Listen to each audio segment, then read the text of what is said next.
அஸ்ஸலாமு அலைக்கும் வரஹ்மத்துல்லாஹி வபரகாத்துஹு. வார்த்தைகளில் சிறந்தது அல்லாஹ்வுடைய வார்த்தை, நடைமுறைகளில் சிறந்தது நபி ஸல்லல்லாஹு அலைஹி வஸல்லம் அவர்கள் வாழ்ந்து காட்டிய நடைமுறை. முதல்ல அல்லாஹ்வுடைய வார்த்தை. அவனால் அருளப்பட்ட குர்ஆனின் வார்த்தைகளின் அர்த்தம் புரிஞ்சாலே நாம் பாவம் செய்ய மாட்டோம். குர்ஆனில் என்ன இருக்குன்னு தெரிஞ்சிக்க நாம் டைம் எடுத்து பார்க்குறதே கிடையாது. ஏதோ கடமைக்கேன்னு ஓதிட்டு போகிறோம். நபி ஸல்லல்லாஹு அலைஹி வஸல்லம் அவங்க காலத்தில் எல்லா சஹாபாக்கள் குர்ஆன் ஓதுனாங்கன்னா அழுவாங்களாம். தொழுகையில் குர்ஆன் வசனங்கள் கேட்டாலே அழுவாங்களாம். அல்லாஹ் மேலே அவ்வளோ பாசத்தோடும் பயபக்தியோடும் இருப்பாங்க. குர்ஆனோட விளக்கம் தெரிஞ்சனால அவர்களை அறியாமலே கண்ணிலிருந்து கண்ணீர் வரும். நாம் இந்த மாதிரி என்னைக்காவது குர்ஆன் ஓதும் போது அழுதுருக்கோமா சொல்லுங்கள்? உண்மையை யாரும் அழுதுருக்க மாட்டோம். ஏன்னா நம்ம தான் அதை புரிஞ்சு ஓதலையே. நாம் முதல்ல அல்லாஹுடைய வார்த்தையை புரிஞ்சிக்கணும்.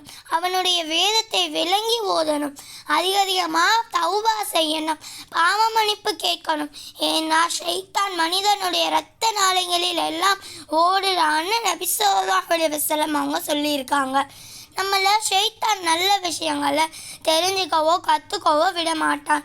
நம்மளை எப்படி வழிகெடுக்கிறதுன்னு தான் பார்ப்பான். அதனால் அதிகமாக பாவ மன்னிப்பு கேட்கணும்.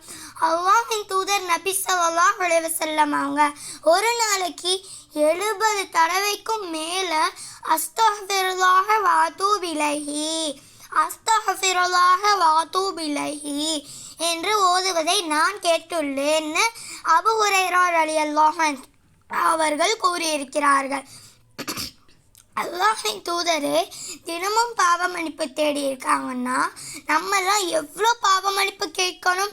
இன்ஷா அல்லாஹ் நாம் அனைவரும் குர்ஆனை விளங்கி ஓதக்கூடியவர்களாகவும் அதிகமாக பாவ மன்னிப்பு தேடுபவர்களாகவும் வாழ்ந்து மறுமையின் வெற்றியை பெற வல்ல அல்லாஹ் நம் அனைவரைக்கும் தௌஃபீக் செய்வானாக. ஆமீன். இந்த வீடியோ பார்க்குற எல்லாருக்கும் ஜஸாக்கல்லாஹ் ஹைரன் கசீரா. அஸ்ஸலாமு அலைக்கும் வரஹ்மத்துல்லாஹி வபரகாத்துஹு.